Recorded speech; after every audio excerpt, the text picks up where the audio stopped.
So here we are using XNOR popcount to implement those parts. Let's see. So the project objective is to create a dynamic framework which can perform convolution operations for different sizes of kernels in hardware based on the feed-forward convolution neural network. So this is the idea. So last time we did our work with like 3x3 filters. So professor suggested us to work with like more size of kernel sizes. So if it can be dynamic, so it can be used for different purposes. So this is the scope of the project. So initially what we are trying to do is like we have built a data processing framework which downloads data from the ImageNet and it processes the data the way we want.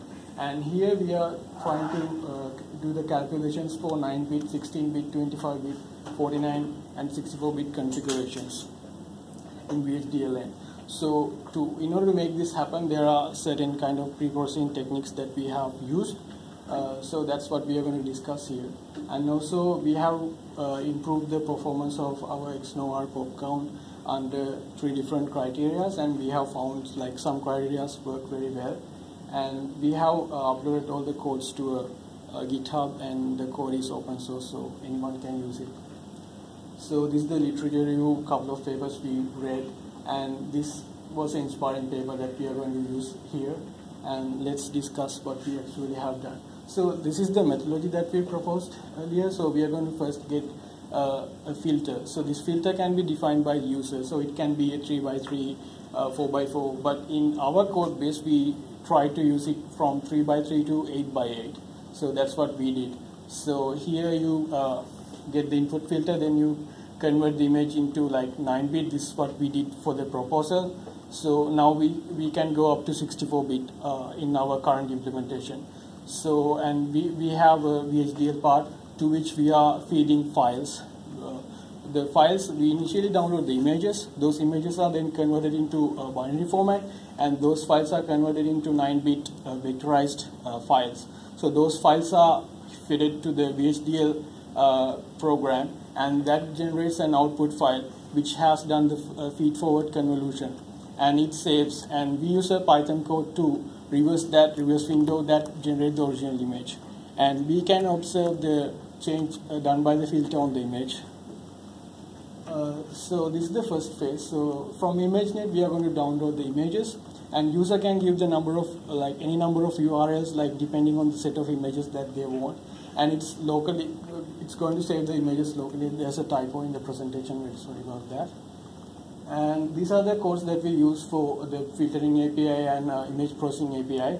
In this one, what we are doing is we are downloading those images from ImageNet, and then we are converting those images into binary format using, there are different kind of binarization techniques that we have used. We will explain in future slides. And in the second phase, what we are trying to do is those downloaded images are cropped into the shapes that you want. For instance, if you are trying to detect a cat in a certain figure, there can be lots of information in the background. So we have to avoid that. So if the image is too big, so you have to crop the image and get the necessary parts. So we are doing those pre-processing stuff, and then we are going to create the sliding window applied files which are binaries. So the purpose of applying sliding window is because in VHDL we are not just feeding some random numbers, and we are not going to show that it works. But we are providing real data, and we are getting real outputs after applying the convolution. So that's why we created this framework, so it can be done for any image that you provide the framework. So these are the codes that we wrote to do different binarization mechanisms that we have used. We'll discuss this in the future. And also this is the code snippet that we have written to convert the image. So for instance, when you need to process the data like an image, you need to convert the data into binary format. Then maybe you need to add the padding. When you are doing sliding window like convolution, when you are convoluting an image using a filter, you may have to add some padding and some stuff. So we have added all those logics here. And this is the sample filter. This is what we did in the proposal presentation. So user can provide a filter like this. Then the code converts into a vector format. And here the loaded image looks like this because it's the values are, the pixels values are from 0 to 255. So we have to find a binarization mechanism to work on that. So this is a place where you do the padding, and here you convert it to binary format. And this is the vectorized file which we are going to feed it to the VHDL code. This is just 9-bit. So in our current work, we have improved it up to 64-bit. These are sample inputs to the VHDL code. So we are feeding these files. So one of these files represents one image. So if we have hundreds images, we have like these hundreds kind of files. So this is what's going to happen. So we give the color image. It's going to convert into a grayscale. It's going to be cropped, and we convert it into a binary file. So then this file is going to be fed into the system. So this is what happens in the image level. So there are a couple of input files we have defined. There are filter files, and also there are sliding window files which we have defined for the ease of programming and working on it. And this logic will be explained by Kalpit. Thank you, Bhatta. So as we explained in the mid-semester presentation as well, so this is the core logic. So this is the convolution happen between this can be considered as one particular filter, and this can be considered as one windowing result. And the point is to highlight that so it is not just convolution can be actually the multiply accumulate method can be just replaced by the pop count. It is not that. So we have to actually convert 0 into -1 in order to do the multiply accumulate method, as well as then we have to do the pop counting, and then after that we have to get this scaling effect going on in order to equal those two results. So we have explained those things in the mid-semester as well. So this is the pop counting logic we have come up with when we did the mid-semester. So actually we have improved according to the comments we have got for the mid-semester presentation. So you can see this is like it is using if, and it is just counting the number of bits, and it is not that much accurate. I mean it is doing the thing, but it is not optimum. So moving into VHDL input-output handling. So Vibhata will be explaining this. So as I said earlier, our framework can handle files, not just numbers. So in this code, what we are trying to feed is the sliding window files that we have created. It's going to read line by line, and it's going to feed here. And in the output code, what it's going to do is it's going to fill up this input bin, which is going to be fed into the VHDL pop count code. So it's going to read line by line and fill it there. So that's why our framework can read a file and process it. We are not just passing a random test. We don't have a kind of a test bench. So it's a working program which you can feed files, and at the end of the day, this will write the final file, which is an image which is being convoluted by means of a given filter. So this is the overall thing we did for the mid-semester. So you can see the binarized image, and we vectorized it, and we vectorized the filter as well. And then after that, for the verification purposes, we do the same thing in the Python using the MAC operation, and then we compare the XNOR pop counting result which we got from the VHDL code, and we compare the final images bit by bit, and it's 100% similar. So in order to show the difference in the input and output image, we have taken the subtraction of the image and shown here.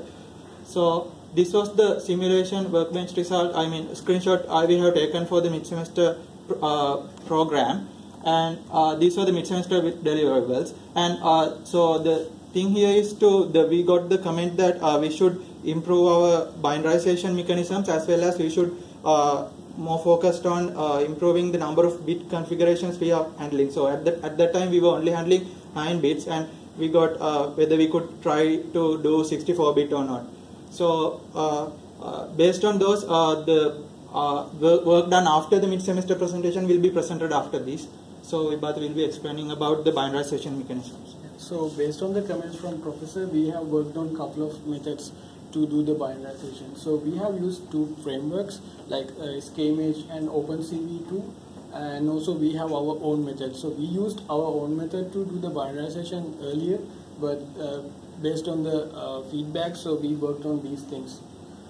So basically there's a binarization mechanism called like Niblack and Swallow. So in that you can provide the window size of the filter, and it can provide a binarized image. So you can see when the window size is smaller, these things have like more noise. So when you increase the window size like 7, 9, And when it comes to 63, here in this framework you cannot feed a filter size of even number, so that's why we fed the odd number. This is going to pad itself and create the filters. And these are the binarized output. So this is one method that we tried. And the other one is, this one is from the SKMH library. So they have like, there's a binarization mechanism called like OTSU, and by default the binarization mechanism is the thing that we explained in OpenCV version. So almost, they look almost same.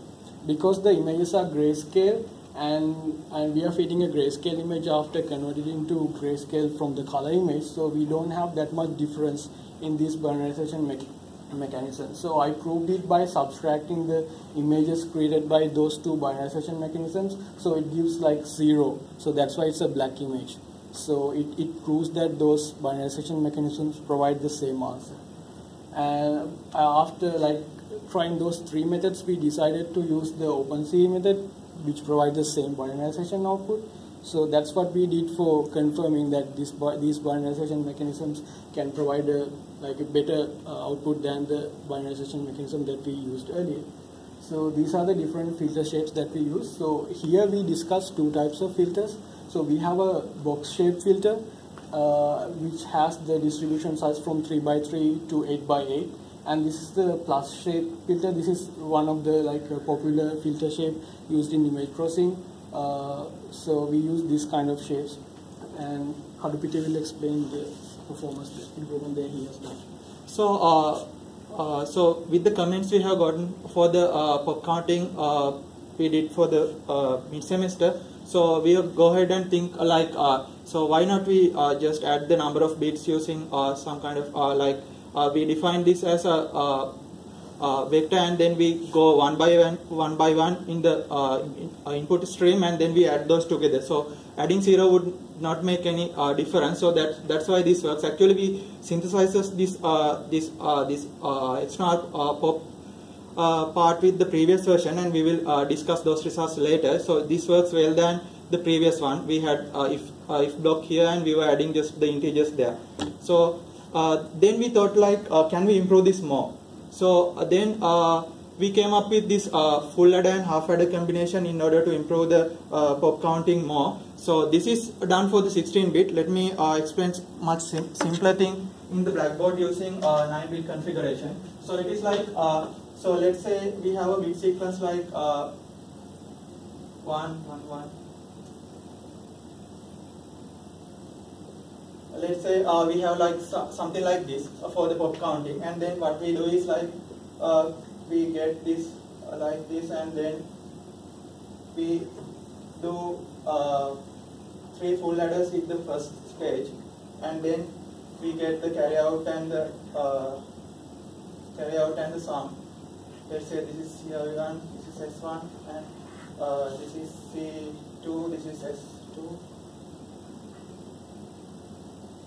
And this would be C3, and this would be S3. And then we use another full adder here, and then we get the carry out to here, and S4 would be the bit in the least configuration. And then we can do another full adder for this C4 and C2 and get the result. Likewise, and then we can add this and this S5 using half adder, and then we do the final thing to get the final output. So that is what being happened here. And then let's go to the synthesis result. So in the VHDL simulation bank, we actually, this is only for the pop counting part. So we got for the first design, it was the combinational delay was 6.6 something, and for the design 2 it was considerably it was really improving, and the lookup table used was also reduced considerably. But for the design 3 there was an improvement, but not that much. If we are going to do this for the 64-bit, there would be series of adders we have to code. It will be a really complex program. So that's why we thought of going with design 2 for the rest of the configurations we have designed. So this is how we obtain that different sizes of pop counting using. So we define this number, and when we change this number, the rest of the program behaves by reading that.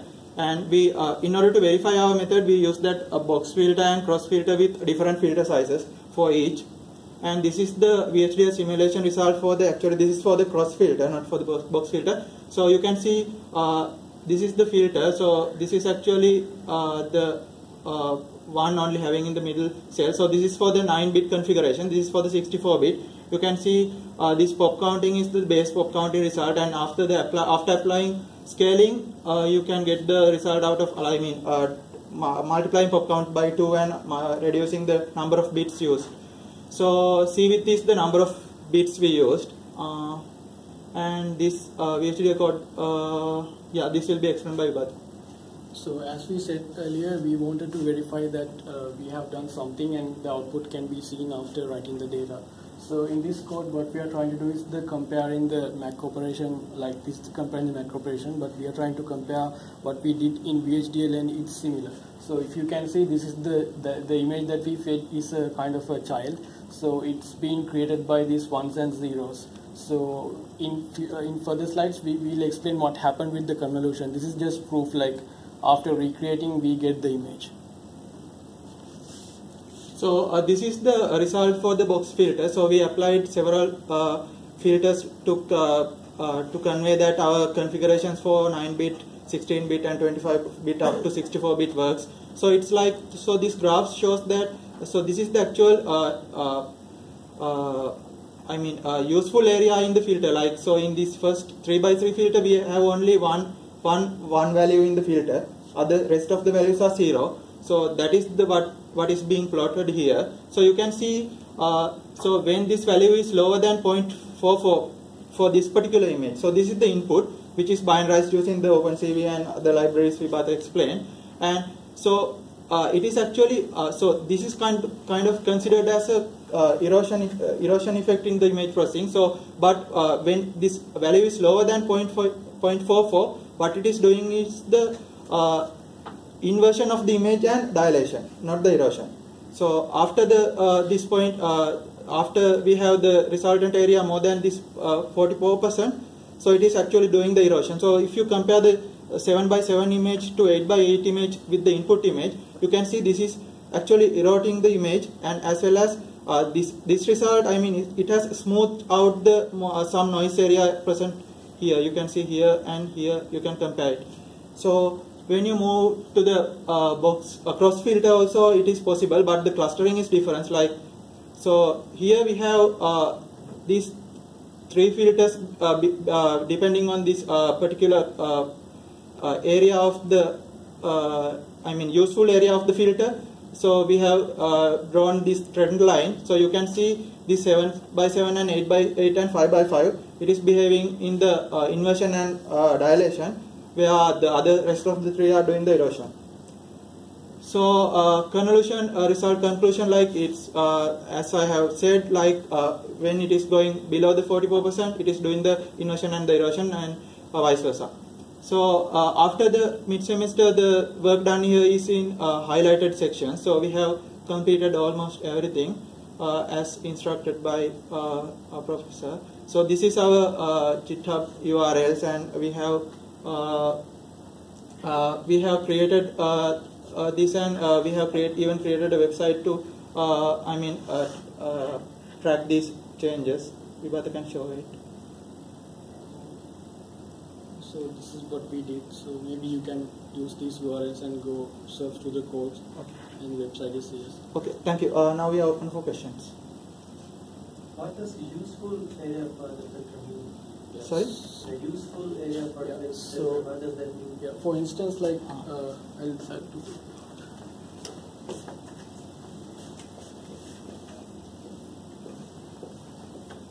So if you define a 3x3 filter, so if I define my filter like this, and the number of the count of 1 is 1, but we have 9 pixels, so this is going to be something like this. That's how we came up with the percentages. So actually the number 1 is doing the effect, but if you have a filter like this, So now we have like 85 the percentage increases, right? So we try to map the effect done by different filters and try to show what happened in the VHDL lane, and we try to compare the kind of an image processing approach, like what happened actually here. That's why we put those numbers. Yeah, if you have an object image, so if you want to do erosion, like if you want to remove some of the noise area present in the boundary, so you do the erosion on the image, right? So you get a filter, which can be a cross filter or box filter with some padded zeros, and when you do the erosion operation, it will actually reduce the image resultant image area by removing